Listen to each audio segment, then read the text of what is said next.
$32 ሚሊዮን ነው የተጫረተው። ሰማችሁ? ምን ያህል የከበረ ነው። ለዚህ ነው ጌታ ያለውን ሁሉ ሸጦ እንቁዋን ገዛት ይላል። እሷ ማናት? አካሏን አካል ባህሪዋን ባህሪ ያደረገ መድኃኔ ዓለም ነው። ነጋዴው መድኃኔ ዓለም ነው። እንቁዋ ድንግል ማርያም ናት። ገንዘቡ አደረጋት፣ እናቱ አደረጋት። ከዚህ የበለጠ ምን ነገር አለ? ምን ነገር አለ? ስለዚህ ንግስታቱ በእንቁ ዘውድ እንደሚያጌጡ ድንግል ማርያም ደግሞ ልኬው እነዚህን የሚመሳስሉ ከዋክብትን ምን አደረገች? ዘውድ ደፋች።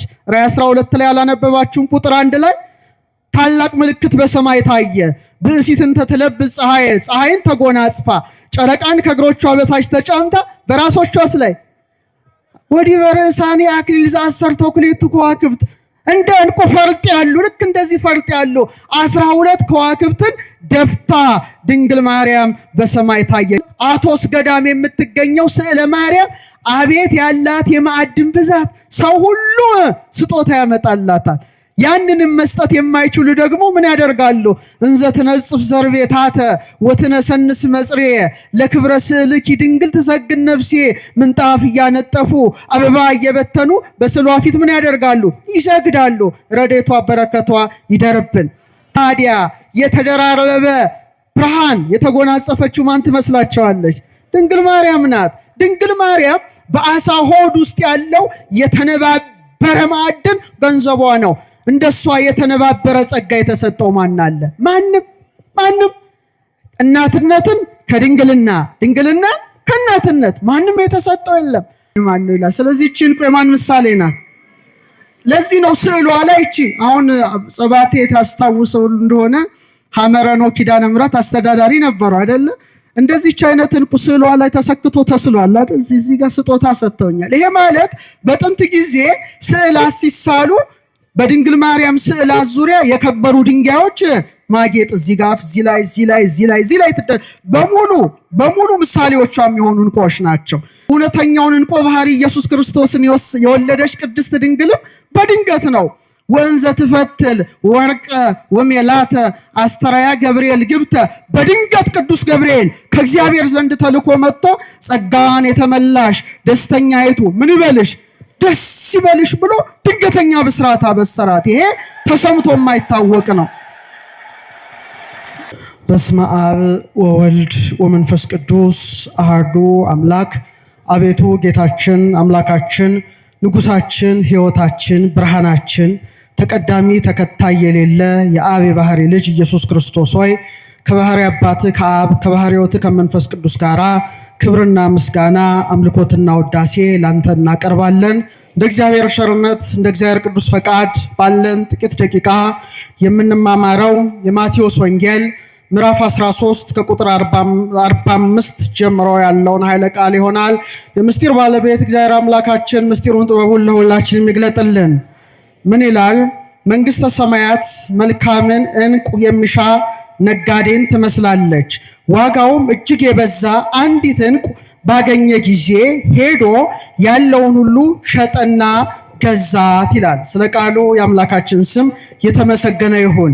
እንግዲህ በጣም የከበረች አንዲት ዕንቁ አገኘ። ስለዚህ ያችን ዕንቁ የራሱ ማድረግ ስለፈለገ ሌላውን ሁሉ ሸጠና ዕንቁዋን ምን አደረጋት? ገዛት ይላል።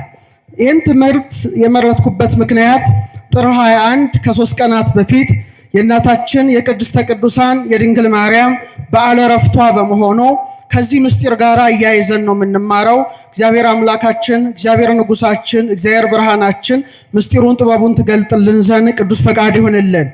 ብዙዎቻችሁ ብር ታውቁ ይሆናል። ብዙዎቻችሁ ወርቅ ታውቁ ይሆናል። ጥቂቶች ደግሞ ዕንቁ ታውቁ ይሆናል።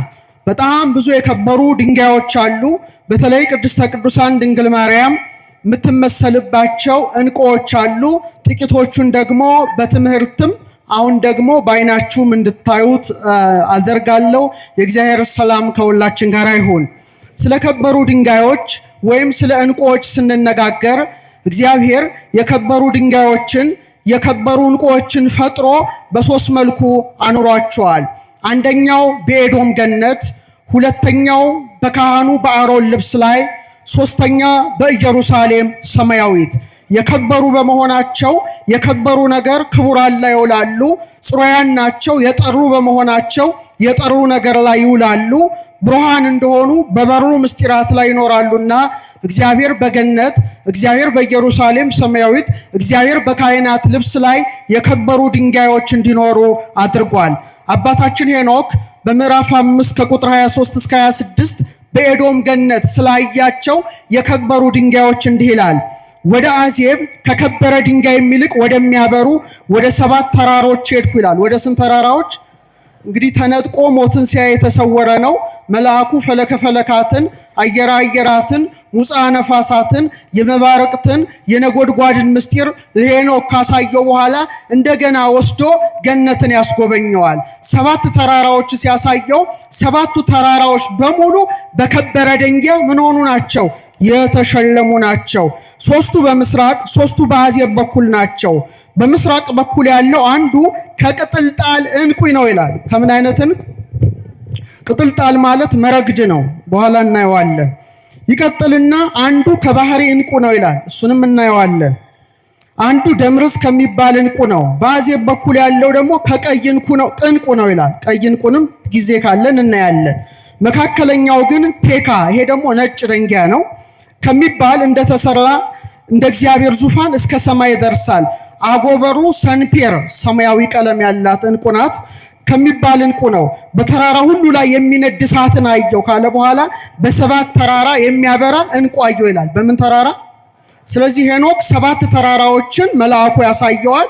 ግማሹ ከሰንፔር፣ ግማሹ ከመረግድ፣ ግማሹ ከፔካ ከነጭ ድንጋይ የታነጸ ሆኖ የእግዚአብሔር ዙፋን ደግሞ ፔካ የተባለ ዙፋኑ በጣም ነጭ ሆነ የድንግል ማርያም ምሳሌ ሆነ የከበረ ድንጋይን ለማን ያሳየዋል? ለሄኖክ ያሳየዋል። ስለዚህ እነዚህ ነገሮች በጣም ታላላቅ እንደሆኑ መገንዘብ ያስፈልጋል። ለምሳሌ 4 ወንዞች ገነትን ተመሳቅለው ያጠጣሉ።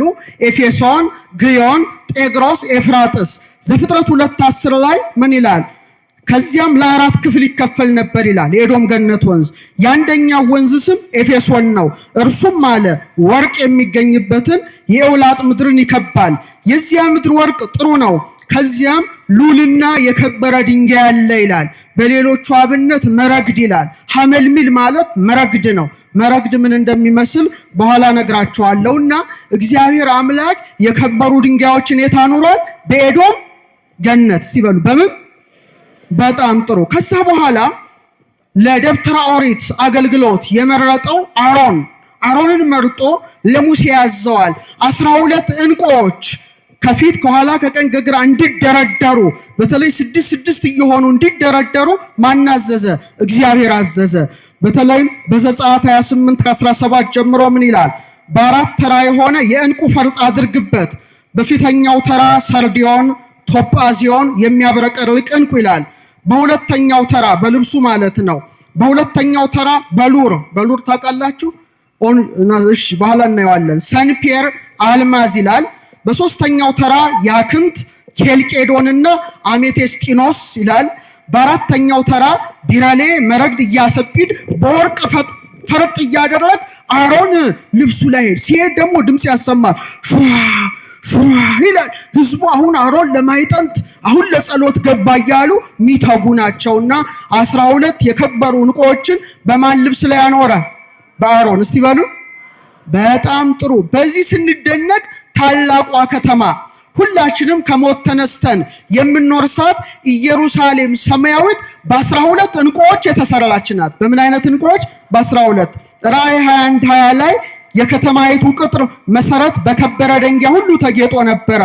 ፊተኛው መሰረት ኢያሰጲድ፣ ሁለተኛው ሰንፔር፣ ሶስተኛው ኬልቄዶን፣ አራተኛው መረግድ፣ አምስተኛው ሰርዶንክስ፣ ስድስተኛው ሰርዲዮን፣ ሰባተኛው ክርስቲሎቤ፣ ስምንተኛው ቢረሌ፣ ዘጠነኛው ወራወሬ፣ 10ኛው ክርስፕራስስ፣ 11ኛው ያክንት፣ 12ኛው አሜቴስጢኖስ ነበር ይላል። 12ኛው ምንድነው? አሜቴስጢኖስ። እስቲ እነዚህ ነገሮች በጣም የተለዩ ናቸው። ስለዚህ ኢየሩሳሌም ሰማያዊት በምን ታንጻለች? በ12 ዕንቁዎች እግዚአብሔር ሰርቷታል። እና እግዚአብሔር የፈጠራቸው የከበሩ ድንጋዮች ብዙ ናቸው። በቁጥር ምናልባት የሳይንስ ጥናት እንደሚያመለክተው ከ200 እስከ 400 ይደርሳሉ። ከስንት እስከ ስንት? ከ200 እስከ 400። በጣም ፕሪሺየስ የተባሉት በጣም ውድ የተባሉት ግን 1-4 ይጠጋሉ። ለምሳሌ አልማዝ፣ ሁለተኛው ሩቢ ታውቃላችሁ፣ ቀይ እንቁ ያለው መጽሐፍ ቅዱስ ሩቢ ነው፣ ሳይንስ ውስጥ ያሜ ነው። ሌላው ሳፋየር ወይም ሰንፔር፣ አራተኛው ኤመራልድ ወይም በሉር የሚለው ማለት ነው። ኤመራልድ ይባላል። ኤመራልድ ታውቁታላችሁ። እኔ እንግዲህ በጣም ዓለም ውስጥ ያሉትን ሁሉ የከበሩ ድንጋዮች የማየት እድል ገጥሞኛል። ቢያንስ ከ300 በላይ ባህር ማዶ አይቻለሁ። የከበሩ ድንጋዮች የተቀመጡበት በጣም ትልቅ መዘክር አለ። ይሄን ቤት ያህላል፣ ይሄን ግቢ ያህላል። በሙሉ ከ400 በላይ የማዕድናት አይነቶች ናቸውና በጣም እግዚአብሔር ግማሹ ብርሃኑ፣ ግማሹ ቅርጹ፣ ግማሹ ኃይሉ በጣም ይለያልና በጣም ስለነዚህ ምስጢራት እግዚአብሔር አምላክ እንዲገልጥልን ቅዱስ ፈቃድ ይሆንልን። ታዲያ ዛሬ የፈለኩት ምንድነው? እነዚህ ሁሉ የከበሩ ድንጋዮች እንዴት በቅድስት ድንግል ማርያም እንደሚመሰሉ ማሳየት ነው። ደራሲው አባ ሕርያቆስ ምን ይላል? ኦ ድንግል ምልዕተ ውዳሴ፣ ምስጋናን የተመላሽ ድንግል ሆይ በመኑ በአምሳለ መኑ ናስተማስለኪ፣ በምንና በምን እየመሰልን እናመሰግንሻለን ሲል መተርጉማን ምን አሉ?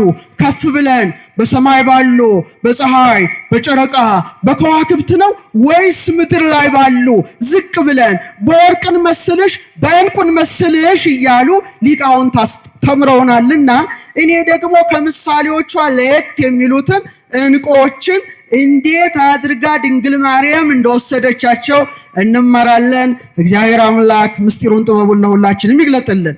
ድንግል ማርያም በእንቁ ተመስላለች። በዝርዝር እናየዋለን። ስጦታ ደግሞ እንቁም ትሰጣለች ድንግል ማርያም ለወዳጆቿ። ለምሳሌ ለአባ ሳሙኤል ዘዋልድባ ምን ሰጥተዋለች? ነጭ ዕጣንና እንቁ ሰጥተዋለች። እሷም እንቁ ናት፣ እንቁ ሰጥተዋለች። እሷም ዕጣን ናት፣ ዕጣን ሰጥተዋለች።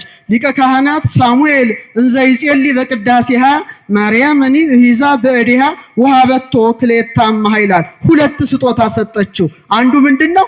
እንቁ ነው። አንዱ ደግሞ ምንድነው? ነጭ ዕጣን ነው። ዛሬም ረድኤቷን በረከቷን ለሁላችን ትስጠን። ምንም ትሰጣለች። ለደቅሲዎስ ወንበር ሰጥተዋለች። ለኒቆላዎስ አጽፍ ሰጥተዋለች። ለአባ ጊዮርጊስ ዘጋስጫ ደግሞ መጽሐፏን ሲጽፍ መጽሐፉን ብሪት የሚያደርግ የከበረ ደንጊያ አሳየችው ይላል። እመቤታችን ክብሩን አሳየችው ይላል። ዜና ገሉ ላይ በተለይ ምን ትለዋለች? ዚማት በሚባል ሀገር ሄደ የከበረ ደንጊያ ታገኛለ፣ በዛ ደግሞ ቀለሙ ሁሉ የበራ እንዲሆን አድርግ ብላ ድንግል ማርያም ለማን ነገረችው? ለአባ ጊዮርጊስ ዘጋስጫ። በረከቱ ይደርብን እና አባ ጊዮርጊስ ዘጋስጫ በድርሰቱ ላይ 14 የከበሩ ድንጋዮች ጠቅሷል። ስንት? 14 ጠቅሷል። 14ቱም ለድንግል ማርያም መስሎ አስተምሯል። ምን ይላል? ልቡናዬ አለ በከበሩ ድንጋዮች መስልሽ ዘንድ አነሳሳው ይላል። በቃ ከዛ እየጠቀሰ መጀመሪያ የጠቀሰው መረግድ ነው። መረግድ ምን እንደሚመስል በኋላ እናያለን።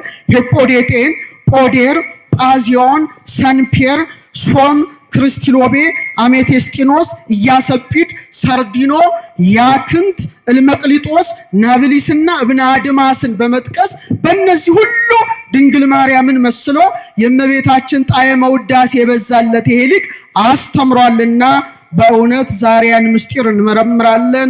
እግዚአብሔር አምላክ ምስጢሩን ጥበቡን ለሁላችንም ይግለጥልን። እኔ ከአባ ጊዮርጊስ አስቀድሜ ያሬድን ማንሳት እፈልጋለሁ። ቅዱስ ያሬድ የመጀመሪያው ታላቁ ሊቃችን ድንግል ማርያምን በነጭ እንቁ ነው የመሰለው። በምን አይነት እንቁ? በነጭ እንቁ። ነጭ እንቁ ታውቃላችሁ እንደምትመስል? እንቁ ሲባል በመሬት ውስጥ የሚገኝ አይደለም፣ በባህር ውስጥ የሚገኝ ነው። በደንብ አስተውሉ፣ በደንብ እንዳትሳሳቱ። ፐርል ይባላል። ማርያም እሰ ተሐቱም ትካት ውስተ ከርሱ ለአዳም ከመባህሪ ጻዳ። ማርያም ግን ከጥንት ጀምሮ በአዳም ባህሪ ውስጥ፣ ባህሪ ማለት ከባህር ጋር ይገናኛል። ባህሪ ውስጥ አለ እንደ ነጭ እንቁ ታበራለች ይላል። ምን አይነት እንቁ? እንደ ነጭ እንቁ እንዳትረሱ። እንደውም ይቀጥልና እምድኅረ ፈጠሮ ለአዳም ርየ በውስቴቱ ይላል። አዳምን ከፈጠረ በኋላ በውስጡ አለ ርየ በውስቴቱ ብእሲተ ከመባህሪ ጽዱተ ወብርሂተ። በአዳም ባህሪ ውስጥ አለ እንደ ነጭ እንቁ የምታበራ ሴትን አሳየ ይላል። እሷ ማን ትሆን? ድንግል ማርያም ናት። አሁን ስለ እንቁ አፈጣጠር ለመጀመሪያ ጊዜ ሰሙ ያስፈልጋል። እንቁ ከየት ነው የሚገኘው? ያለውን ሁሉ ሸጦ ነው የገዛት ያችንን እንቁ። አይታችሁ ታውቃላችሁ? አሳያቸዋለሁ። አሁን እንዳጋጣሚ ይዣለሁና እንቁም እንደሚመስል እናያለን። ዝግጁ ናችሁ? ጥሩ። እንቁ በየብስ አይገኝም። ምን ውስጥ ነው የሚገኘው? ባህር ውስጥ ነው የሚገኘው። ባህር ውስጥ ደግሞ በጥልቅ ባህር ውስጥ ሲሆን በሰው እጅ በፍጹም አትሰራም። የባህሯ እንቁ በሰው እጅ በፍጹም አትቀረጽም። በምን ውስጥ ነው የምትገኘው? በአሳ ሆድ ውስጥ። በምን ሆድ ውስጥ? ኦይስተር የሚባል አሳ አለ። ይህ አሳ በጣም ይገርማቸዋል። በውስጡ እንቁን እንዲሸከም አድርጎታል። አባ ጽጌ ድንግል ምን ይለዋል? አሳ ባህርኒ ዘይጸውር ወርቀ ካለ በኋላ ይጸብት ቀላያተ ወያርግ ሐይቀ። የባህር አሳ አለ ወርቅን እንቁን ተሸክሞ በባህሩ ውስጥ ዋኝቶ ከውስጡ ይወጣል ይላል። ምን አሳ? ምን? በጣም ጥሩ። ስለዚህ ሊቃውንቱ እንቁ ከአሳ ውስጥ እንደሚገኝ ምን ብለዋል? አውቀዋል፣ ተረድተዋል። እና እንዴት እንደሚፈጠር እንቁ አሳያቸዋለሁ። ኦይስተር የሚባል አሳ አለ። ይተነፍሳል። ምግብ ለመመገብ አፉን ይከፍታል። ኢንተርኔታችሁ ለዚህ እውቀት ተጠቀሙበት። ዝም ብላችሁ ቲክቶክ አሉባልታ እያየን ወደ መቃብር እንዳንወርድ። ኦይስተርን እስቲ ጉግል አድርጋችሁ ፐርል እንዴት እንቁ ይፈጥራል ብላችሁ የቤት ስራ እና ንጥረ ነገሮች ይገባሉ፣ ምግቡ ይገባሉ፣ ውሃው ወደ ውስጡ ይገባል። በድንገት እዚህ አሳ ውስጥ ምን ይገባል መሰላችሁ? አሸዋ። ምን ይገባል? የአሸዋ ቅንጣት ይገባል። እና ድንገት ነው የሚገባው። እና የኦይስተሩ የአሳው ሁለት ሰውነት አለው፣ ለስላሳ ሰውነትና ቅርፍት ሰውነት አለው። ስለዚህ መሃል ውስጥ ይገባዋልና ህመም ይሰማዋል። እንቁ ምኑ ገባበት ውስጡ? አሸዋ። እስቲ በሉ። በጣም ጥሩ። እግዚአብሔር ይሄንን አሳ ሲፈጥረው በውስጡ በጣም ለስላሳ ኔከር ተብሎ የሚጠራ እጅግ ድርብርብ የሆነ ውስጡ አስቀምጦለታል። ይሄን የማስራ ነው? የእግዚአብሔር ስራ ነውና በሳይንሱ ካልሲየም ካርቦኔት የሚባል ክሪስታል ኦርጋኒክ ፕሮቲን ያለው ነውና በጣም የሚገርማችሁ ብርሃንን የሚያንጸባርቅ ድርብርብ ሽፋን አለው። ታዲያ ምን ያደርጋል መሰላችሁ? ያንን ውስጡ ከቶ በድርብርብ በአንጸባራቂ ሽፋኑ ይጠቀልለዋል። ምኑን? አሸዋውን። ምኑን? አሸዋውን። ቢያንስ ከ2 ዓመት እስከ 5 ዓመት ሊፈጅበት ይችላል። በጣም የሚገርማችሁ በመጨረሻ ምን ሆኖ ይፈጠራል? እንቁ ይሆናል። ያ ማለት ነው ምን ሆኖ ይገምታል? አሳ ባህርኒ ዘይጸውር ወርቀ፣ በሰው እጅ የማይቀረጽ። አሁን እነዚህ ማዕድኖች በሰው እጅ መቅረጽ ትችላላችሁ። አሳ ውስጥ የምትገኘው ባህሪያዊት እንቁ ግን በማን እጅ አትቀረጽም? በሰው እጅ አትቀረጽም፣ አትቆረጥም። በሙሉ ፍጹም ሆነ ትወጣለች። እሷ የማን ምሳሌ ትመስላችኋለች? የድንግል ማርያም ምሳሌ ናት። ያቺ በሰው እጅ እንደማትነካ፣ በሰው እጅ እንደማትቆረጥ፣ ዘርአ ብእሲ የወንድ ዘር ያላገኛት፣ እደ ብእሲ የወንድ እጅ ያልዳሰሳት፣ በግብረ መንፈስ ቅዱስ አምላክን ጸንሳ የወለደች እንቁዋ ማን ናት? በአንድ ላይ ማን ናት? እመቤታችን ናትና ላሳያችሁ ምን እንደምትመስል እንቁ። እንግዲህ እንድታውቋት ያስፈልጋል። መቼም ማወቅ ጥሩ ነው። እቺ ናት ከአሳ ሆድ ውስጥ የምትወጣ እቺ ናት እንቁ የምትባለው እቺ ናት። አያችኋት? እያያችኋት ታያችኋለች። እቺ ማለት ከምን ውስጥ ነው የምትወጣው? እቺ ማለት ናት። ተመልከቱ። ይህቺ አሁን ማዕድን ትቆርጡታላችሁ፣ ትተረትሩታላችሁ። በራሱ መቅረጫ አለው። ከአሳው ባህር ውስጥ የምትወጣው እቺ እንቁ ግን ምን አትሆንም? ምን አትሆንም? በግንም አትሆን። እንደምታዩት ነጭ ናት። ያሬድ ምን ይላታል? ማርያም ሰታቱም ትካት ውስጥ ከርሱ ለአዳም ከመባህሪ ጻዳ። እንደዚህች አይነት ማለት ነው። እቺ ማለት ፐርል ትባላለች፣ እንቁ ትባላለች። እስቲ በሏት። አሁን ለዚህ ነው ሊቃውንቱ በተለይ የበገና ሲደረድሩ የእግዚአብሔር ልጅ በመጣ ጊዜ ለካሳ እንበለ ዘር ወይም ያለ ዘር እንደ ንብና እንደ አሳ ይላሉ። እንደምንና እንደምን? እንደ ንብና እንደ አሳ ማለት እኮ ይሄ እኮ ነው። በግብረ መንፈስ ቅዱስ አምላክን በድንግልና ጸንሳ በድንግልና ምን ሆነች? ወለደች። ቅዱስ ኤፍሬም ምን ይላል ሃይማኖተ አበው ላይ? እንቁ በሰደፍ ወይም በማህደር ውስጥ ካለ ስጋ ይወጣል ይላል። ከምኑ ስጋ? ከአሳው ስጋ ነው የሚወጣው። እንደዚሁ ይላል አካላዊ ቃል ኢየሱስ ክርስቶስም ያለ ዘር በሰው ስጋ እንደተወለደ የማያምን ማን ነው ይላል። ምን የማያምን ማን ነው ይላል። ስለዚህ እቺ እንቁ የማን ምሳሌ ናት?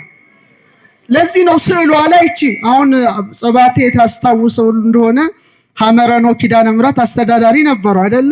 እንደዚህች አይነት ዕንቁ ስዕሏ ላይ ተሰክቶ ተስሏል አይደል? እዚህ ጋር ስጦታ ሰጥተውኛል። ይሄ ማለት በጥንት ጊዜ ስዕላት ሲሳሉ በድንግል ማርያም ስዕላት ዙሪያ የከበሩ ድንጋዮች ማጌጥ እዚህ ጋር እዚህ ላይ በሙሉ ምሳሌዎቿ የሚሆኑ ዕንቁዎች ናቸው። በጣም የሚገርመው አሁን ዕንቁ የሚጀምረው ምን ሲሆን ነው ብያቸዋለሁ። በድንገት ውስጡ ምን ሲገባ አሳ ውስጥ አረ ነገሩኝ አሸዋ ነው። በድንገት ነው የዕንቁ ታሪክ ጀመረ ማለት ነው። ድንገተኛ ነው። ማንም አሳው ሳይጠብቀው ያ ዕንቁ ይገባል። በተመሳሳይ መልኩ እውነተኛውን ዕንቁ ባህሪ ኢየሱስ ክርስቶስን የወለደች ቅድስት ድንግልም በድንገት ነው። ወንዘ ትፈትል ወርቀ ወሜላተ አስተራያ ገብርኤል ግብተ። በድንገት ቅዱስ ገብርኤል ከእግዚአብሔር ዘንድ ተልኮ መጥቶ ጸጋን የተመላሽ ደስተኛይቱ ምን ይበልሽ ደስ ይበልሽ ብሎ ድንገተኛ ብስራት አበሰራት። ይሄ ተሰምቶ የማይታወቅ ነው። እሷ ራሱ ከንግግሩ በጣም ምን አለች ይላል ደነገጠች ይላል። እንኳን እሷ ቅዱስ ገብርኤልም አያውቅም። መልአክኒ እያይመረ ዕለተ ምጽአቱ ለቃል አምላክ ሰው አምላክ የሆነበትን ምስጢር ማን ያውቅም? ገብርኤል አያውቅም። ድንግልም ከአእምሮ በላይ የሆነውን ነገር ምን አለችው? እንደ ቃል ይሆንልኝ ይደረግልኝ ብላ ተቀበለች። አሳው አሸዋውን እንደሚውጠው የሰማችኝ ነው። አሳው አሸዋውን እንደሚውጠው ድንግል ማርያምም ማንን ተቀበለች? የእግዚአብሔርን ቃል በእምነት ተቀበለች። በእምነት ተቀበለች። ግን የሚገርመው አሳው አሸዋ ውስጡ ባደረ ጊዜ ምቾት ብቻ አይምሰላችሁ። ምንም አለ፣ ህመምም አለ። ምን አለ? ህመም አለ። ድንግል ማርያም ጌታን በመጽነሷ መከራ አግኝቷታል። ዮሴፍ አረጋዊ ልለያት ፈለገ። በቃ መኑ ቀረጸ አክናፈ ድንግልናኪ እምኀበ መኑ ጸነስኪ፣ ከማን ወለድሽ እያለ መጨረሻ እንደውም ሊለያት ሲያስብ ለሷ ህመም እኮ ነው ይሄ። ሊለያት ሲያስብ የማን ተገለጠለት? የእግዚአብሔር መልአክ ቅዱስ ገብርኤል ተገልጦ ከሷ የሚወለደው በግብረ መንፈስ ቅዱስ ነውና የዳዊት ልጅ ዮሴፍ ጮኛ ማርያምን ለመውሰድ ምን አትበል ይለዋል፣ አትፍራ ይለዋል። ረድኤቱ በረከቱ ይደርብን። እንደገና ደግሞ ማየ ዘለፋ ትጠጣ አሏት። በጣም ሆድ በጥብጦ አንጀት ቆራርጦ የሚጥለውን አጠጧት። እሷ ግን እውነተኛዋ ዕንቁ ናትና ፊቷ እንደ ፀሐይ ያበራ ነበር። አክብሯት እችን ንግሥት። እንደገና ደግሞ በቤተልሔም ማደሪያ አታ ስትንከራተት ተመልከቱ። ገስታውስ የእንግዳ ማደሪያ እንኳን ለሷ ታቶ ምን ውስጥ ነው የወለደችው? የከብቶች በረት ውስጥ ነው የወለደችው። ታዲያ እቺ ንግሥት እቺ ዕንቁ በጣም ትደነቃለች። እና የሚገርመው ዕንቁዋ ምን አላት ብያቸዋለሁ? ንብርብር አላት። ምን አላት? ንብርብር ነው። ኔከር የሚለውን ስታዩት እንዲህ የተነባበረ በጣም ደግሞ ብዙ ሽፋን ነው። ጥቂት አይምሰላችሁ። በሺዎች የሚቆጠሩ እያንዳንዱ አሳ ውስጥ ያሉ ሽፋኖቹ እንዴት እንደሚያምሩ በጣም ንብርብር የበዛባቸው ዕንቁዎች እጅግ ሲያምሩ፣ ጥቂት ንብርብር ያላቸው ደግሞ በጣም ጥቂት የሆነ ብርሃንን ነው የሚሰጡት። ታዲያ የተደራረበ ብርሃን የተጎናጸፈችው ማን ትመስላቸዋለች? ድንግል ማርያም ናት። ድንግል ማርያም በአሳ ሆድ ውስጥ ያለው የተነባበረ ማዕድን ገንዘቧ ነው። እንደሷ የተነባበረ ጸጋ የተሰጠው ማን አለ? ማንም። እናትነትን ከድንግልና፣ ድንግልናን ከእናትነት ማንም የተሰጠው የለም። አገልጋይነትን ከእናትነት፣ እናትነትን የማን አገልጋይ ናት? እኛ የማን አገልጋዮች ነን? እሷ ግን አገልጋዩ ብቻ ሳትሆን ምን ሆነች? እናቱ ሆነች። ድንግልና ከወተት ጋራ፣ ወተት ከድንግልና ጋራ ለማንም የማይሰጥ አገልጋይ ናት። ደግሞ እግዚአብሔር ምን አድርጓታል? ንግሥት አድርጓታል እኮ አይደል? ንግሥት ሆና ሳለች ደግሞ ከነዳያን ጋር ከኛ ጋር አብራናት በረድኤት አመስግኗት እችን ድርብርብን። ስለዚህ ያቺ የባህር ዕንቁ ማለት ነው በጣም እንደምታበራ በጣም ነጸብራቅ እንዳላት ከቅዱሳኑ ሁሉ ይልቅ በቅድስና የበራችው ዕንቁ ማን ናት? ድንግል ማርያም ብቻ ናት። እና ስዕሏ ላይ የከበሩ ድንጋዮች ጌጡ ነበረ በጥንት ዘመን። ሰጊድ ወአምሃ ይደሉ ለስዕልኪ ማለት ምን ማለት ነው? ስግደትና እጅ መንሻ ማለት ወርቁን ዕንቁን ያደርጉላታል። ግማሾቹ ደግሞ ምን ያደርጋሉ? ዕንቁ ወርቅ ከሌላቸው አበባ ይሰጧት ነበረ። ናንፈርዝ ቅድመ ስዕላ እንዘንሁ ብጋዳ እጅ መንሻ ጊፍት ለማን? የእንቁ ጊፍት ይሰጧታል የጥንት ሰዎች። ለምንድን ነው? ድንግል ማርያም ምን ስለሆነች ነው? ንገሩኝ። አቃቢተ ሆት የምትባል አቶስ ገዳም የምትገኘው ስዕለ ማርያም አቤት ያላት የማዕድን ብዛት! ሰው ሁሉ ስጦታ ያመጣላታል። ያንንም መስጠት የማይችሉ ደግሞ ምን ያደርጋሉ? እንዘ ትነጽፍ ዘርቤታተ ወትነሰንስ መጽሬ ለክብረ ስዕልኪ ድንግል ትሰግድ ነፍሴ። ምንጣፍ እያነጠፉ አበባ እየበተኑ በስዕሏ ፊት ምን ያደርጋሉ? ይሰግዳሉ። ረድኤቷ በረከቷ ይደርብን። ታዲያ ቅዱስ ያሬድ ምሳሌ ቢያጣላት ምን አለ? ማርያም ግን አለ ከጥንት ጀምሮ በአዳም ባህሪ ውስጥ እንደ ነጭ እንቁ ታበራለች አለ። እንደምን አይነት እንቁ? ብዙ አይነት እንቁ አለ ከአሳ ሆድ ውስጥ የሚወጣ። ለምሳሌ ነጭ አለ፣ ክሬም የሚመስል አለ፣ ግራጫ አለ፣ ጥቁር የሚመስል አለ፣ ቡናማ ይወጣል። አንዳንዴ ደግሞ ብታዩ ሮዝ፣ አረንጓዴ፣ ሰማያዊ እንቁዎች ከአሳ ሆድ ውስጥ ይወጣሉ። ቅዱስ ያሬድ ግን ለይቶ በምን አይነት እንቁ መሰላት? እንዳትወስዱብኝ እሺ። ይችን በነጭ እንቁ መሰላት። በምን አይነት እንቁ? ተመልከቱ። ያቺ ነጭ እንቁ በአሳ ሆድ ውስጥ እያለች በደፈረሰ ባህር ውስጥ እያለች የደፈረሰው ባህር የሷን ንጽህና ያጠፋዋል? አያጠፋውም። በተመሳሳይ መልኩ ምልአተ ኃጢአት ዓለምን ባደፈረሰበት ሰዓት ድንግል ማርያም ግን ቅንጣት ኃጢአት ሳይነካት በንጽህና በቅድስና ጸንታ እውነተኛውን ብርሃን ኢየሱስ ክርስቶስን ሰጥታ የብርሃን እናት ተባለች። እመብርሃን ሆተ ብርሃን አንቀጸ ብርሃን ተብላለች። እንግዲህ በጣም ይደንቃል። እና እቺ እንቁ ለዓመታት ያሬድ እንዳለው ለዓመታት በአሳ ሆድ ውስጥ ተሰውራ ትኖራለች። ድንግል ማርያም ሕይወቷ እንደዛ ነው። ግን ድንገት እቺ ተሰውራ አትቀርም። ከወጣች በኋላ ምን ትሆናለች? የነገስታት ምን ላይ? ዘውድ ላይ ትሰካለች። መጀመሪያ ምን ውስጥ ናት? አሳ ሆድ ውስጥ፣ ጸጥ ያለ አሳ ሆድ ውስጥ። ድንግል ማርያም ሕይወቷ ይሄ ነበረ እኮ፣ የጸጥታ ሕይወት፣ የአርምሞ ሕይወት። ልክ በባህር ውስጥ እንቁ እንደምትኖር ከጫጫታ የተለየ ሕይወት። ድንግል ሆይ ይላል አንገታቸውን እንደሚያገዝፉ እንደ ዕብራውያን ሴቶች በዋዛ በፈዛዛ በቧልት ያደግሽ አይደለሽም። በንጽህና በቅድስና በቤተ መቅደስ ኖርሽ እንጂ። ከዓለማዊ ጫጫታ የተለየች እንቁ ራሷን ሰውራ የአርምሞን ሕይወት የመረጠች ከሷ በቀር ማን ትገኛለች? ድንግል ሆይ የሚያታልሉ ጎልማሶች ያረጋጉሽ አይደለሽም። የሰማይ መላእክት ጎበኙሽ እንጂ እንደተነገረ ካህናት ሊቃነ ካህናት ምን አሉሽ? አመሰገኑሽ እንጂ አለች። ድንግል ማርያም የአርምሞን ሕይወት የዝምታን ሕይወት ስትመርጥ ትሑታንን ከፍ ከፍ አድርጓል እንዳለሽ ጊዜው ሲደርስ ደግሞ የአምላክ እናት ሆነሽ። ክብር ይግባት እናታችን ነው። በቃ እቺ እንቁ በኋላ ነገስታት ዘውድ ላይ ነው የምትቀመጠው። በዓለም ውዱ እንቁ ታውቃላችሁ የማን እንቁ እንደሆነ? ህዳር 15 2018 እንደ ጎርጎሮሳዊ ዘመን ቀመር የፈረንሳይ ንግስት ነበረችና ሜሪ አንቶኔ የሷ እንቁ ጨረታ ላይ ቀረበ። ምን ላይ? ጄኔቫ ስዊዘርላንድ ጨረታ ላይ ወጥቶ የሚገርማችሁ $32 ሚሊዮን ነው የተጫረተው። ሰማችሁ? ምን ያህል የከበረ ነው። ለዚህ ነው ጌታ ያለውን ሁሉ ሸጦ እንቁዋን ገዛት ይላል። እሷ ማናት? አካሏን አካል ባህሪዋን ባህሪ ያደረገ መድኃኔ ዓለም ነው። ነጋዴው መድኃኔ ዓለም ነው። እንቁዋ ድንግል ማርያም ናት። ገንዘቡ አደረጋት፣ እናቱ አደረጋት። ከዚህ የበለጠ ምን ነገር አለ? ምን ነገር አለ?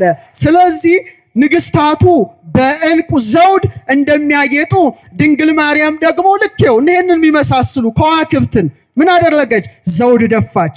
ራዕይ 12 ላይ ያላነበባችሁም ቁጥር 1 ላይ ታላቅ ምልክት በሰማይ ታየ። ብእሲትን ተትለብስ ፀሐይን ተጎናጽፋ ጨረቃን ከእግሮቿ በታች ተጫምታ በራሶቿስ ላይ ወዲህ በርእሳኒ አክሊል ዘአሰርተ ክልኤቱ ከዋክብት እንደ እንቁ ፈርጥ ያሉ ልክ እንደዚህ ፈርጥ ያሉ 12 ከዋክብትን ደፍታ ድንግል ማርያም በሰማይ ታየች። እቺ እንቁ ክብር ይግባት ነው። ስለዚህ ከሰው ልጆች መካከል የምታምረው የምትወደደው ንጽህናን ቅድስናን አጊጣ የተገኘችው ነጯ የባህር እንቁ ማናት ማለት ነው? ድንግል ማርያም ናት። ሁለተኛ አሜቴስጢኖስ በሉ እስቲ። አሜቴስጢኖስ 12ኛው 12ኛው የኢየሩሳሌም ሰማያዊት የታነጸበት ምንድነው? የከበረ ድንጋይ ነው። የከበረ ድንጋይ ነው እና አሜቴስጢኖስ በጣም ይገርማል። ይሄን ነገራችሁ ትምህርቴን አበቃለሁ። ከቃሉ ጋር ናችሁ? እሺ። አሜቴስጢኖስ አሮን በሚለብሰው ልብስ ላይ በሶስተኛ ተራ ይላል ያክንት ኬልቄዶን አሜቴስጢኖስ አድርግበት ይላል። ሶስት ነገሮች ማለት ነው። ያክንት አለ፣ አንድ ማዕድን ነው። ኬልቄዶን አለ፣ ሶስተኛው አሜቴስጢኖስ ይባላል። አሜቴስጢኖስ የግሪክ ቃል ነው።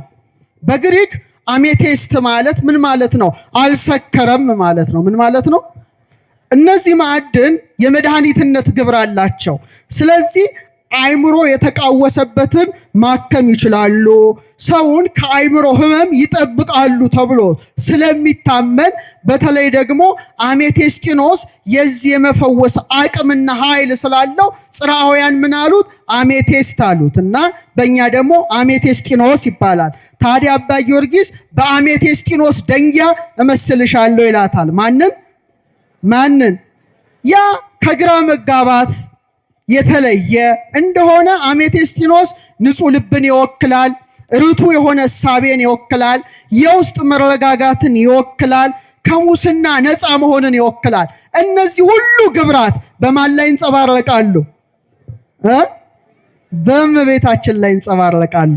አሜቴስጢኖስ እንዴት እንደሚፈጠር ትንሽ ልንገራችሁና ከድንግል ማርያም ሕይወት ጋር ያለውን ትስስር ባጭሩ ላስቀምጥ። ምናልባት ጂኦሎጂስቶች አላችሁ፣ ታውቃላችሁ እናንተ በስፋት። አሜቴስጢኖስ እንግዲህ ጂኦዲስ በሚባል ክፍት ድንጋዮች ውስጥ የሚወጣ ማዕድን ነው። በጣም ማወቅ ያለብን ትልቅ ነገር ነው እና ባዶ ቦታ ከሌለ አሜቴስጢኖስ ምን አይልም? አይወጣም። እየሰማችሁ ነው? ባዶ ቦታ ከሌለ አሜቴስጢኖስ ምን አይልም? አይወጣም። ስለዚህ ምን ይፈልጋል ማለት ነው? ባዶ ስፍራ ይፈልጋል። ምን ለመውጣት? ምን ለማግኘት? አሜቴስጢኖስ። እስቲ በሉ አይሷችሁ። እኛ ምን ወርቅ ኮፐር ነው የምናውቀው፣ ብር ነው የምናውቀው። የእመቤታችንም ሕይወት ያ ነው፣ አሜቴስጢኖሳዊ ሕይወት ነው። ምክንያቱም ልቧ ለማን የተከፈተ ይመስላችኋል? አረ ለክርስቶስ ቃል ለእግዚአብሔር የተከፈተ ነው። ንጽህናዋ፣ ታዛዥነቷ፣ ታማኝነቷ፣ ሃይማኖቷ፣ ርኅራኄዋ፣ ፍቅሯ፣ ትዕግስቷ ሁሉ ለእግዚአብሔር እንደተከፈተ ምን ሆኗል? መስኮትና በር ሆኗል። አሜቴስጢኖስ በተከፈተ ቦታ ላይ እንደሚወጣ ድንግል ማርያምም እውነተኛ እንቋ ድንግል ማርያምም ለእግዚአብሔር ምን ሆነች? የተከፈተ ሕይወት ነበራት። ለዚህ ነው አባ ጊዮርጊስ ዘጋስጫ ምን ይላታል? አሜቴስጢኖስ የሚባል የማዕድን አይነት አንቺ ነሽ። ኢያሰጲድ፣ ሰርዲኖ ከሚባሉ ማዕድናት የተሰሩ ደንጊያ አንቺ ነሽ። አርጋኖን ላይ ነው። ይሄውም አለ አርአያ ምሳሌ ክፋት ነቀፋ ለማያገኘው የቅድስናሽ ጌጥ ነው አለ። አመስግናታችሁ አሜቴስጢኖሳችን።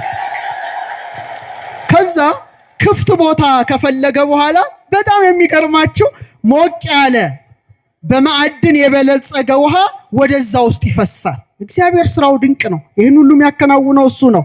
ከዛ በኋላ አሜቴስጢኖስ መውጣት ይጀምራል። ምን አይነት ውሃ ይፈሳል አልኳችሁ? ለብ ያለ ሞቅ ያለ በማዕድን የበለጸገ ውሃ እዛ ድንጋይ ውስጥ ይገባል። ከዛ በኋላ አሜቴስጢኖስ መምጣት ይጀምራል። የድንግል ማርያምም ሕይወት እኮ ተመሳሳይ ነው። ከእናቷ ማኅፀን ጀምሮ ማን ጠበቃት? ሙቀተ ጸጋን የሚሰጥ እግዚአብሔር መንፈስ ቅዱስ ጠበቃት። ውእቱ ኬጰራቅሊጦስ ዘአቀባ ለድንግል እምከርሰማ ከመ ይትጌጊ ለዓለም። ለዘላለም እንዳትበድል ማን ጠብቋታል? ሙቀተ ጸጋ ያልተለያት ናት። በጽንስ ጊዜስ መንፈስ ቅዱስ ይመጽእ ላዕሌኪ፣ መንፈስ ቅዱስ በአንቺ ላይ ይመጣል ተብላ ቅዱስ ገብርኤል የነገራት እሷ ማን ናት? አሜቴስጢኖሷ ድንግል ማርያም ነበረች።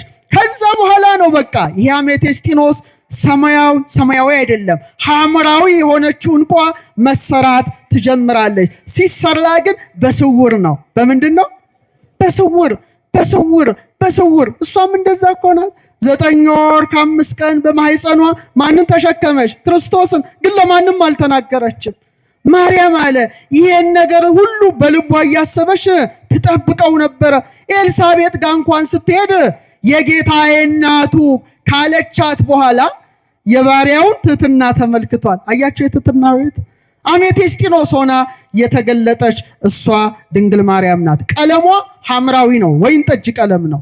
ምን አይነት ቀለም ነው? እስቲ አሜቴስጢኖስ ያየ ከናንተ ላሳያችሁ። እርግጠኞች ናችሁ? አይቅርባችሁ። ኧረ እባካችሁ። እሺ አሜቴስጢኖስ እስቲ ልፈልግ፣ ከያዝኩ ልፈልግ። ለእናንተ ስል ነው ያመጣሁት፣ ከሰዎች ጋር መልሳለሁ ስጪ፣ ምክንያቱም እንዳትወስዱብኝ። በጣም ታምራለች፣ በጣም ደስ ትላለች። እስቲ እየፈለግኳት ነው። ትታያቸዋለች። እቺ ምንድን ናት? አሜቴስጢኖስ ናት። ቀለሟ ምንድን ናት? ሐምራዊ ናት። በጣም የሚገርመው ድንግል ማርያም በቤተ መቅደስ ሳለች በተለይ ዘጸአት 26:1 ከተፈተለ ከጥሩ በፍታ ከሰማያዊ ከሐምራዊ ከቀይም ግምጃ የተሰሩ 10 መጋረጃዎች ያሉበትን ማደሪያ ስራ ይለዋል እግዚአብሔር ለሙሴ። እሷም ሐምራዊ የሆነ የእግዚአብሔርን ቤት መጋረጃ ምን ትል ነበረ? ትፈትል ነበረ በዕንቁ ባህሪ እንዝርት። ለዚህ ነው ሐምራዊ የሆነ ቀለም ከስሯ ስር ይቀመጣል። እየሰማችሁኝ ነው? ወንዘ ትፈትል ወርቀ ወሜላተ፣ ሐርና ወርቅን አስማምታ ሐምራዊ መጋረጃን ለቤተ መቅደስ የፈተለች ሐምራዊዋ አሜቴስጢኖሳችን ድንግል ማርያም ናት። ክብር ይግባት እናታችን። እና እቺ ማለት ክሪስታሏ በጨመረች ቁጥር ውበቷ ድምቀቷ እየጨመረ እየጎላ እያንጸባረቀ እንደሚሄድ እውነተኛው ብርሃን ኢየሱስ ክርስቶስ በማህፀኗ ባደረ ጊዜ ድንግል ማርያምም እንደዛው አበራች። መብርሃን ናታ፣ ብርሃን ሆነች። ወአንጸብረቀት ከመፀሐይ። በጣም እና እቺ የምትገኘው በጣም ይገርማችሁ በምድር ጫፍ ስር ውስጥ ናት። ምድር ውስጥ ግን የምድርን ነገር ሁሉ ተቋቁማ ትወጣለች። የምድርን ነገር ሁሉ ምን ብላ? የሚገርም እኮ ነው። ምድር ውስጥ ሆና ጭነቱን ፕሬሸሩን ተቋቁማ እንደምታበራ ጠንክራ እንደዚህ አብረታች የከበረች ዕንቁ እንደምትታይ በተመሳሳይ መልኩ ድንግል ማርያም አቤት በነፍስሽ ሰይፍ ያልፋል አላት። ያንን የተቋቋመች የግብፅን በረሃ የተቋቋመች 5ቱን ሐዘናት የተቋቋመች እግረ መስቀል ስር ቆማ አልቅሳ ሐዘንን የተቋቋመች ከድንግል ማርያም በቀር ማን ትኖራለች? ክብር ለአሜቴስጢኖሳችን ለድንግል ማርያም። እና ይሄ የክብር ዕንቁ የንጉሳዊ ዕንቁ ይባላልና እሷም ትሁት አገልጋይ ሆና መጨረሻ ምን ሆነች? የሰማይ ንግስት። እስቲ በሉ ድገሙት። የሰማይ ንግስት ሆና አሜቴስጢኖስ ተባለች። እቺ ሆነች ማለት ነው። እንደዚህ አብረታ ተገኘች። እንዳትወስዱብኝ ብያቸው። እሺ አሁን ጸባቴ ማየት ይችላሉ። ለርሶ ለያዋት እንደዚህ ያያት ግን የመለሰ እሺ መጨረሻ መረግድን ልንገራችሁ። በጣም አልማዝ፣ ሰንፔር፣ በሉር አራስንቱ ምሳሌዋ ነው። በጣም ብዙ ነው። እቺ መረግድን ብቻ ነግሬያችሁ አበቃለሁ። መረግድ ምናልባት ማጥናት ከፈለጋችሁ ወይ ጂኦሎጂ ውስጥ መግባት የፈለጋችሁ ካላችሁ ኦኒክስ ይባላል። መረግድ ኦኒክስ ይባላል። 12 ጊዜ በመጽሐፍ ቅዱስ ላይ ተጠቅሷል። ስንት ጊዜ? አባ ጊዮርጊስ ምን ይላታል መሰላችሁ? መረግድ በሚባል ዕንቁ አመሳስዬ እጠራሻለሁ ይላታል። እጠራሻለሁ ካለ በኋላ ህብራቸው በተራራ ላይ ካለ እንደ በረድ በሚነጣ ሄጶዴጤን በጶዴር መስዬ እጠራሻለሁ፣ ይሁም ለንጽህናሽ አምሳል ነው ይላታል ወዳጇ አባ ጊዮርጊስ። እና መረግድ የተጠራው ዘፍጥረት 2:12 ላይ ነው። አማርኛው መጽሐፍ ቅዱስ በደንብ አልተረጎመውም። ምንድን ነው የሚለው? ከዚያ ሉልና የከበረ ድንጋይ ይገኛል ነው የሚለው። ግዕዙ ግን አስተካክሎ ሐመልሚል ይላል። ዝንጉርጉር ማለት ነው። ምን ማለት ነው? ዝንጉርጉር። እና በጣም ሁለገብ ነው። የመጀመሪያው ጥቁር ነው። ነጭ አለ፣ አንዳንዴ ቡናማ አለ፣ ቀይ፣ አረንጓዴ፣ ግራጫ ባሉ ቀለማት ውስጥ ስለሚመላለስ ሐመልሚል ይባላል። ህብረ ሐመልሚል ቀይ ወጻዲድ አርያ ኮሰኮስ ዘብሩር አባ ጽጌ ድንግል የሚለው ማለት ነው። እና መረግድ እንዴት እንደሚፈጠርና ድንግል ማርያምን አባ ጊዮርጊስ እንዴት እንደመሰላት ነግሬ አበቃለሁ። እና ኦኒክስ ብዙ ጊዜ ውሃ በሚፈስበት ጥልቅ ጉድጓድ ውስጥ የሚወጣ ማዕድን ነው። ምን በሚፈስበት? ውሃ በሚፈስበት በሚንቀሳቀስበት ጉድጓድ ውስጥ ጥልቅ ውስጥ የሚወጣ ነውና ውስጥ ነው ማለት ነው። የእመቤታችንም ሕይወት ተመሳሳይ ነው። በስውር የኖረች ናት። ቅድም ነግሬያቸዋለሁ አይደለ? በከተማ ጫጫታ ውስጥ ኖረች? አረ ነገሩኝ። በሞቀ በደመቀ በእናት በአባቷ ቤት ኖረች? የለም፣ አልኖረችም። ለዚህ ነው ያዝነኒ ማርያም ዘረከበኪ ድክትምና አመ ቤተ መቅደስ ቦይኪ እንዘ ትጠብይ ሀሊባሃና ወያስተፌሳኒ ካይበ ትእምርተ ልህቀትኪ በቅድስና ምስለ አብያጺሁ ከመአብ እንዘ ይሴስየኪ መና ፋኑኤል ጽየን ዘይከይደመና። ድንግል ማርያም አለ ካና ከኢያቄም ቤት ወጥተሽ ከቤተሰብሽ ተለይተሽ ብቸኝነትሽ ያሳዝነኛል አለ። ያሳዝነኛል፣ በቃ ብቸኛ ናት፣ ጫጫታ ውስጥ የለችም። ግን አለ እየሰማችሁ ነው። ፋኑኤል ደግሞ እሳትን የሚጫመው ፋኑኤል ከባልንጀሮቹ መላእክት ጋር ደግሞ መናን እየመገበ በቤተ መቅደስ የማደግሽ ድንቅ ታምር ምን ይለኛል? አረ ነገሩኝ፣ ደስ ያሰኘኛል አለች። እና ማርያም የአርምሞ ሕይወት ነበራት። የኔና የናንተ ንግስት፣ የኔና የናንተ ወርቅ፣ የኔና የናንተ እንቁ ድንግል ማርያም የአርምሞ ሕይወት መረግድ ብቻውን በባህሩ ውስጥ በጥልቁ ውስጥ እንደሚኖር እሷን በትህትና ትኖር ነበረ። ከዛ ምን ይፈጠራል መሰላችሁ? ከዛ ደግሞ የሲሊካ የበለጸጉ ውሃዎች ምኑ ላይ መፍሰስ ይጀምራሉ? እዛ ላይ መፍሰስ ይጀምራል። መረግድ ባንዴ አይፈጠርም። ያ ውሃ መጀመሪያ ይፈስበታል። የሰማችሁ ነው ኦርቶዶክሳውያን? ውሃው ማን ነው? መንፈስ ቅዱስ። ዘፍጥረት 1:2 ላይ ወመንፈሰ እግዚአብሔር ይጼልል መልዕልተ ማይ፣ የእግዚአብሔር መንፈስ በምን ላይ ሰፎ ነበረ? በውሃ ላይ። የከፈለ ያዋሃደ ማን ነው? እግዚአብሔር መንፈስ ቅዱስ ነው። በቃ በኋላ መረግድ መጣ። በንብርብር ላይ ንብርብር እየሰራ በጣም ጠንካራ ሲሆን መጀመሪያ አሮን ትከሻ ላይ ነው እንዲቀመጥ የተደረገው። በጣም ከባድ ነው። ጥቁር ነው። አንዳንዱ ደግሞ ነጭ ይሆናል፣ ሐመልሚል ይሆናል። እየሰማችሁኝ ነው? መረግድ ማለት ጥቁሩ ምን እንደሚመስል ጥዬ ይሆን እንደ እኔ ነገር አልጣልኩትም። መረግድ ጥቁር ነው። መጀመሪያ ግራጫ ደግሞ ነጭ ብርሃን የሚሆንበት አለ። ያን ጊዜ ሲዋሃድ ምን ይባላል? ሐመልሚል። እስቲ በሉ ድገሙት። ይሄ ማለት መረግድ ማለት ይሄ ነው። ይሄ ማለት መረግድ ይባላል። እስቲ በሉት። በጣም ጠንካራ ነው። በጣም ጠንካራ ነው። መረግድ ይባላል። እና ንብርብሩ ሂደት ነው፣ ፕሮሰስ ነው። በንብርብር ላይ ንብርብር፣ በንብርብር ላይ ንብርብር፣ በኋላ በጣም ጠንካራ ይሆናል። በጣም ጠንካራ ነው። ጠንካራ ስለሆነ ስም ይቀረጽበታል። ምን ይቀረጽበታል? በቃ ስምን ለመሸከም ምን ሆኗል? ብቁ ሆኗል። ለዚህ ነው በዘጸአት 28:9 ላይ እግዚአብሔር እንዲህ አለ፣ 2 የመረግ ድንጋይ ወስደ የእስራኤል ልጆች ስማቸውን ቅረጽበት አለ። ስንት ወስደ? ከዛ በትከሻ ላይ አድርገው። አይገርምም?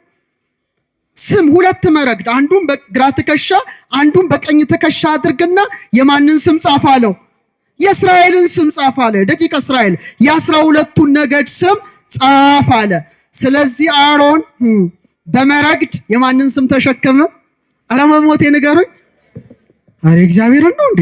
ተው እንጂ የ12ቱን ነገደ እስራኤል ስም ምን ሆነ? ተሸከመ።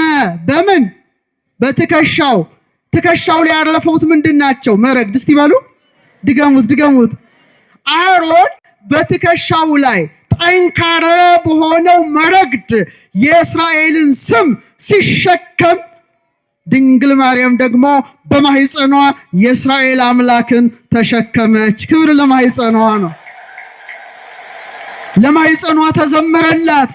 እሳቱን እንዴት ቻለችው ነው እኮ። በቃ ሊቃውን ተደንግ ያገምሮ እፎንጋ ማህፀነ ድንግል ጾሮ ያሬድ ነው። እንዴት ቻለው?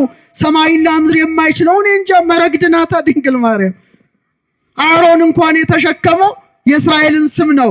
ድንግል ማርያም የተሸከመችው ማንን ነው? የእስራኤል ዘስጋ የእስራኤል ዘነፍስ ፈጣሪ በትከሻው መስቀልን የተሸከመውን ኢየሱስ ክርስቶስን ስትሸከም ተቃጠለች? አረ ንገሩኝ። አልተቃጠለ። እንዴት ነው ነገሩ? እንዴት ነው? አስባችሁታል? በጣም ከባድ እኮ ነገር ነው።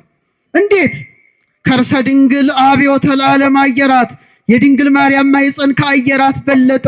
ወተሰብሐም ሱራፌል ወኪሩቤል በኪሩቤል በሱራፌል ዘንድ ተመሰገነ። ከርሰ ድንግል ኮነ ታቦቶ ማኅደረ ለእግዚአብሔር አዶናይ አዶናይ ለተባለ ለእግዚአብሔር ማደሪያውን ሆነ። መረግዶና የተገኘች ጽናትን ያየንባት አሮን በትከሻው የተሸከማት የወርቅ መረግድ ድንግል ማርያም ብቻ ናት። ክብር ይግባት፣ ክብር ይግባት፣ ክብር ይግባት። ስለዚህ መረግድ ጠንካራ ጽኑ እንደሆነ መከራን የተቋቋመች ከሷ በቀር ማን ትገኛለች? እግረ መስቀል ስር ቆማ እላዩ ላይ ተደፍታ ስታለቅስ የኖረች ልቧ ግን ያልተሰበረ በልብስሽ ሰይፍ ያልፋል ብሎ ስምዖን የተናገረላት ከሷ በቀር መረግዳችን ማን ትሆናለች? መረግዳችን ድንግል ማርያም ናት ነው። ድንግል ማርያም ናት። በመጨረሻም እንደው የከበረ ዳይመንድን ነግሬያችሁ ላውቃ 5 ደቂቃ በቃ ትምህርቴን ጨርሳለሁ። 5 ደቂቃ እስቲ ዳይመንድ አድማስ በሉ እስቲ ድገሙት እስቲ።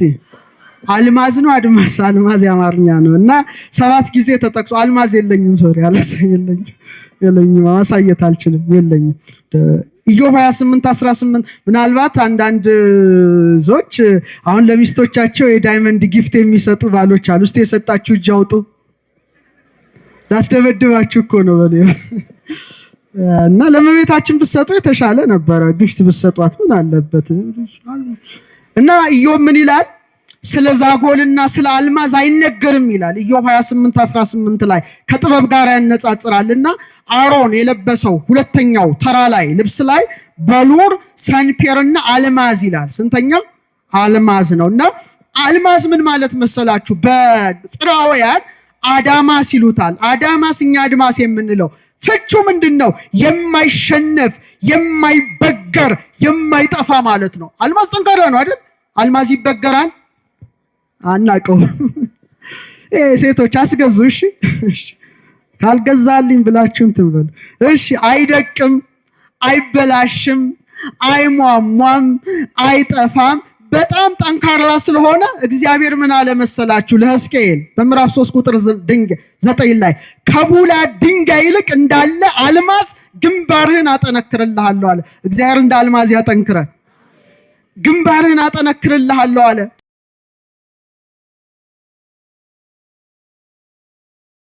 ያልተለወጠ የዓለም ሙስና ያላገኛት በጨለማ ያልተሸነፈች ታላቁ አልማዝ ድንግል ማርያም ሆና ተገኝታለች።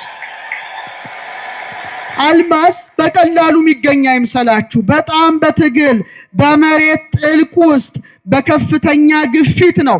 ግን የሚገርማችሁ ጥልቅ ውስጥ ሲገኝ ሲወጣ ከጥልቁ ውስጥ አልማዝ ሲወጣ ግን ግልጽ ነው፣ እንከን የለሽ ነው፣ አንጸባራቂ ነው፣ በጣም ብሩህ ነው።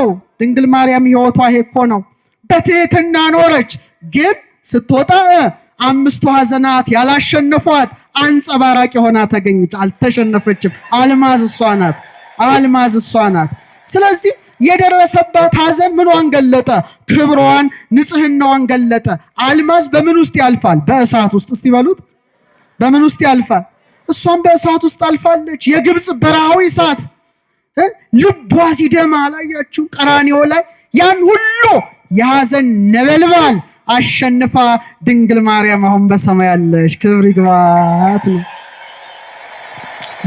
በጣም እና ለምሳሌ ዳይመንድ ብርሃን ይቀበላል አይደል? እዚህ ጋር ብታረጉት ብርሃን ይቀበላል፣ ብርሃን ያበዛል፣ ብርሃን ያፈነጥቃል፣ ብርሃንን አድምቆ ያሳያል። ይህ ብቻ ሳይሆን ብርሃን በውስጡ ቢያልፍም አልማዙ ምን አይሆንም? አይሰነጠቅም። ምን አይሆንም?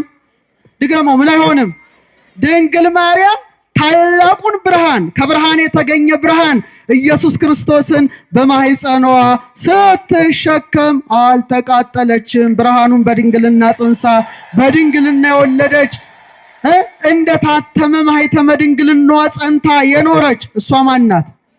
በኋላ አልማዝ በነገስታት ራስ በንግስታት ዘውድ ላይ ጸንቶ እንዲቆም ድንግል ማርያምም የሰማይና የምድር ንግስታት ሆና ከብራ ትገኛለች ነው። እና አባ ጊዮርጊስ እንዲህ ይላል። እስቲ አብረን እንበል። አርጋኖን ላይ አንጥረኞች በሉ እስቲ ብረቶችን የሚያቀልጡበት ብርቱ የአድማስ ደንጊያ አንቺ ነሽ። በወሊድ ጊዜ ያልተለወጠ የማኅተመ ድንግልና ኃይል እንደ አድማስ እንደ አልማዝ የጸና ነው። የድንግል ማርያም ድንግልና የጸና ነው። የማይበገር ነው፣ የማይበገር ነው። በመጨረሻም ሰንፔር ላመጣላችሁ ነበረ። ዛሬ አልያዝኩትም፣ ሌላ ቀን አመጣላችኋለሁ። ሰንፔርን ፍቅሯ ስለሆነ እሷን ብቻ ልናገር ይፈቀድልኝ። ሰንፔር እስቲ በሉ። ሰንፔር በጣም በጣም በጣም በጣም ደስ ስትል ሰማያዊ ናት። ሰንፔር ሳፋየር ታውቃላችሁ? ሳፋየር ጂኦሎጂስቶች እዚህ ውስጥ ካላችሁ በጣም ሰንፔር እግዚአብሔር ለምን መርጦታል መሰላችሁ? ለዙፋኑ። ለምን? ለዙፋኑ። ፔካ ነጭ ደንጊያ እንደመረጠ በዙፋኑ ወለል ሰንፔር አለ። ለምሳሌ ሲና ላይ ሙሴ 70 ሽማግሌዎችን አስከትሎ ሲወጣ ዘጸአት 24:10 ላይ የእስራኤልንም አምላክ አዩ ይላል። ሲያዩት ከእግሩ በታች እንደ ሰማይ መልክ የሚያበራ እንደ ብሩህ ሰንፔር ደንጊያ የሚመስል ወለል ነበረ ይላል። ምን የሚመስል? ሰንፔር። ሰንፔር። እንደገና ሕዝቅኤል 1:26 ላይ የሰንፔር ድንጋይ የሚመስል የዙፋን አምሳያ ነበር ይላልና በ30 ዓመቱ ላይ ሕዝቅኤል ተመስጦ መጥቶበት ኮቦር ላይ ሲመለከተው ኪሩቤል የእግዚአብሔርን ዙፋን ተሸክመዋል እና ዙፋኑ የሰንፔር ነበር ይላል። የምን ሰንፔር? ሰማያዊ። ማን ተቀምጦበታል ላዩ ላይ? ተናገሩ። እግዚአብሔር። ምን አይኖተዋል? ምኑ ላይ? ሰንፔር። ያቺ ሕዝቅኤል ኮቦር ላይ ያያት ሰንፔራዊት ድንጋይ ማን ትሆን? በኪሩቤል ሰረገላ ላይ የተቀመጠውን ጌታ፣ በሰንፔር ዙፋን ላይ የተቀመጠውን ጌታ 9 ወር ከ5 ቀን በማኅፀኗ በመሸከም በክንዷ በመታቀፍ በጀርባዋ በማዘል ሰንፔራዊትን ቆና የተገለጠች ከሷ በቀር ማንም የለችም። ኪሩባዊት ሰረገላ፣ ሰንፔራዊት ሰረገላ።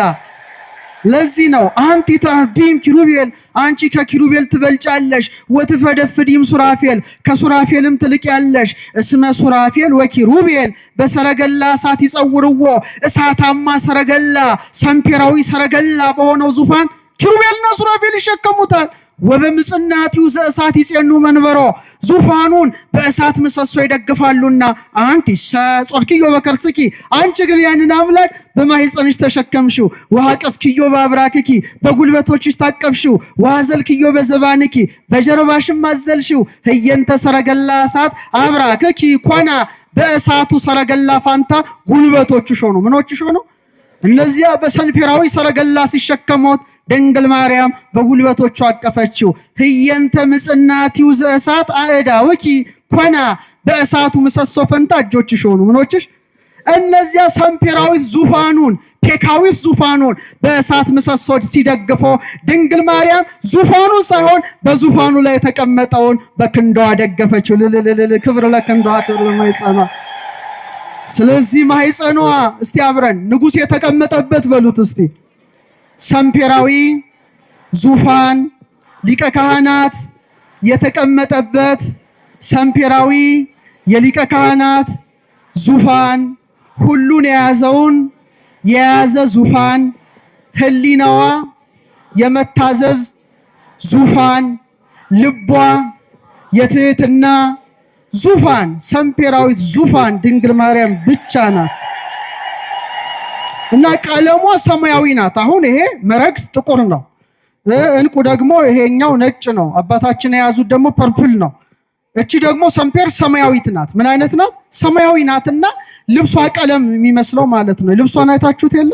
ሰማያዊው ቀለም ሰንፔራዊ ነው። እየሰማችሁ ነው? ኦርቶዶክሳ ግን ሊቃውንቱ የሚጠቅሱት አባቶቻችን በሰዓታት ሲቆሙ ሚሉትን ነገር ልንገራችሁ።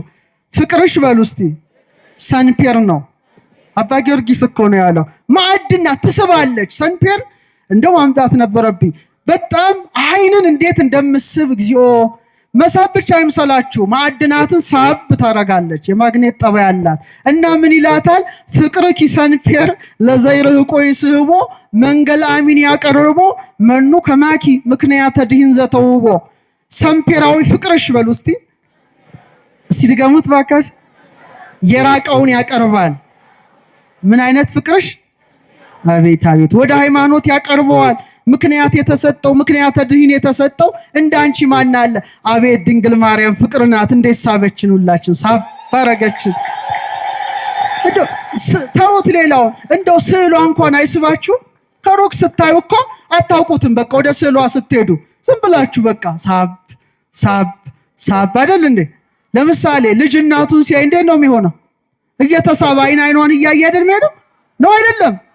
በከመ ይትፌሳ ሕፃን ሶበይሬ እሞ እትፌሳ አንሰ ስእለኪ በርእዮ ተሳልሞ ይላል። ሕፃን እናቱን ሲያይ ሮጦ አንገቷን አቅፎ እሟ እያለ እንደሚስማት በተመሳሳይ መልኩ ስዕልሽን ሳይ እንደዛ ነኛል። እመቤታችን ፍቅርና ስንቱን ሳበችው። ተው የኔ ያንተ ምንም ጥቅም የለውም። ራሱ አምላክን ሳበችው። ፍቅር አይደለ ሳበው እንዴ? አይደለም ወይ? ከስጋዋ ስጋን ከነፍሷ ነፍስን ነስቶ ሰው ሆነ፣ ወደዳት፣ መረጣት። እውነተኛዋ እንቁ ድንግል ማርያም ሰንፔራችን ናት። ክብር ይግባት እናታችን። በሉራችን ናት ድንግል ማርያም ኤመራልዳችን። እንደሱ አረንጓዴ ዕፀ ሕይወትን ያገኘንባት ድንግል ማርያም ቀይ እንቁ ናት። ሐዘን ቀራንዮ ላይ እንባን ያፈሰሰች እንደ ቀይ ድንግልናን እንደ ሰማያዊ እናትነትን ያስተባበረች እንቁ ናትና ረድኤቷ በረከቷ ይደርብን ነው እንግዲህ። እና እነዚህን ሁሉ እንቁ መስለን ብንናገር ውለን እናድራለንና ምስጋናን የተመላሽ ድንግል በምንና በምን እየመሰልን እናመሰግንሻለን። ከፍ ብለን በሰማይ ባሉ በፀሐይ በጨረቃን፣ ዝቅ ብለን በምድር ላይ ባሉ በወርቅ በእንቁ ነው ብሎ አባ ሕርያቆስ እንደተናገረ እውነተኛዋ እንቁ ድንግል ማርያም ጥር 21 ወደ ሰማያዊ ዓለም ሄዳ ድንግል ማርያም 12 ከዋክብትን ደፋች፣ ከክብር ወደ ክብር ተሸጋገረች። ሄደች ገሰገሰችና ስለዚህ መጨረሻ ላይ እናንተ እስቲ እንቁ በሉልኝ። እንቁ ሳይሆን እንቁ በሉ እስቲ። አይናውቅ ብዙ ነው። እሺ እናንተ እንቁ በሉልኝ። የድንግል ማርያም ሃይማኖቷ፣ አረ እንቁ በሉልኝ ብቻ ይበቃ። የድንግል ማርያም ሃይማኖቷ፣ ምግባሯ፣ ሃይማኖቷ፣ ምግባሯ፣ ትዕግስቷ፣ ፍቅሯ፣ ጣዕመ ፍቅሯ፣ አምላክን የተሸከመ ማህፀኗ፣ እሱን ያዘለ ጀርባዋ፣ እሱን የታቀፈ ክንዷ፣ እሱን የዳሰሱ ጣቶቿ፣ እሱን ያዩ አይኖቿ፣ የሱን ቃል የሰሙ ጆሮቿ፣ የሱን መዓዛ ያሸተቱ አፍንጮቿ፣ እሱን የሳሙ ከናፍሯ፣ እሱን ያጠቡ ጡቶቿ፣ ከእርሱ ጋር የተመላለሱ እግሮቿ እንቁ ክብር ይግባት እናት ወርቃችን እንቋችን ናትና ረድኤቷ በረከቷ ይደርብን። ያስተማረን የመከረን የአባቶቻችን አምላክ ልዑል እግዚአብሔር ክብርና ምስጋና አምልኮትና ውዳሴ ለተቀደሰ ስሙ ይሁን እላለሁ። እኔም እንቁን ወደ ማህደሩ አስገብቼ ወደ ሰዎቹ እመልሳለሁ። እግዚአብሔር ከሁላችን ጋር ይሁን።